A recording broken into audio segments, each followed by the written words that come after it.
I was very frustrated, and there were times by myself that I would get on my knees and be like, what is this?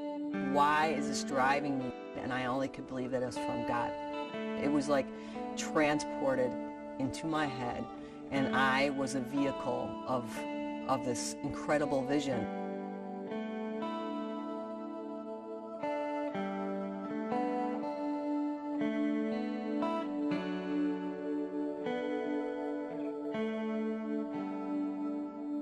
I really started with the Red Wagon, serving sandwiches on the street with coffee, and then I got pretty popular and I put catering equipment in my car, and the craziest thing that I ever served was Eggs Benedict on the street. That's pretty ridiculous to make that on the fly.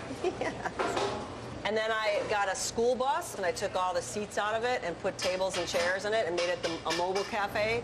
And then some man who owned the building, his name is Peter Holston, called me up and said, hey, I think you wanted space for me. I'm ready to give you some space. And he gave me space for 6 months free rent. And that's how it all began. Is there a job fair going down? Yeah. Yeah. My very first time that I put in an application with the University of Chicago, it was here at the cafe, on your computers. And I never knew the process of even getting to the University of Chicago's website. And so someone taught you how to get there? Somebody showed me how to get there. When I come to cook at the Living Room Cafe, I feel happy because the Living Room Cafe is actually started by a volunteer from the Inspiration Cafe. Her name is Jennifer Keene. The reinvention part is that the community needed something different on the south side than we did on the north side, and so they came to us and told us what they needed. That's a good thing. Okay, Mike.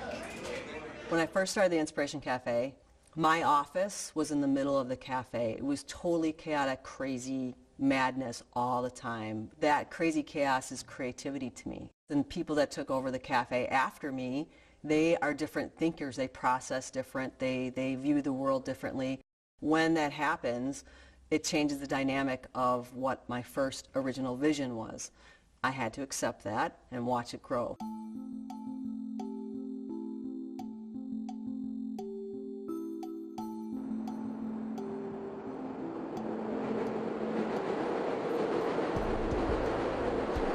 So my original vision was to serve, the homeless with dignity and respect. We went through a lot of ideas about, well, do you have some days when you're feeding people, the working poor, and then some days when you're charging the public to come in, and we felt like that would be stigmatizing. So if somebody saw you coming in on Thursday, they would know, oh, you're one of the poor families if you're eating there on Thursday. We didn't want anything like that. So what we came up with is to distribute what we call guest certificates to nonprofit organizations around the neighborhood, and they can then use their allocation of the guest certificates in a way that makes sense for them. I think it's really going to change the dynamic a lot. This whole idea that we're really serving the community too, I think is just great. I love that model that we've come up with for the working poor. This is our next transformation. The Inspiration Cafe has morphed into so much more besides just a meals program. Now we have supportive services, we have housing, doctors, mental health professionals that come in on a regular basis. We have job training, and then we also have a culinary training program. So we provide a place of safety and comfort and respect and dignity for these things to flourish and blossom and transform people.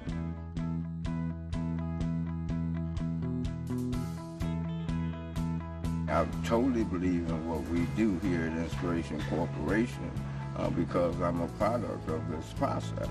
I came from a place of being homeless, 26 years of active alcohol and drug addiction.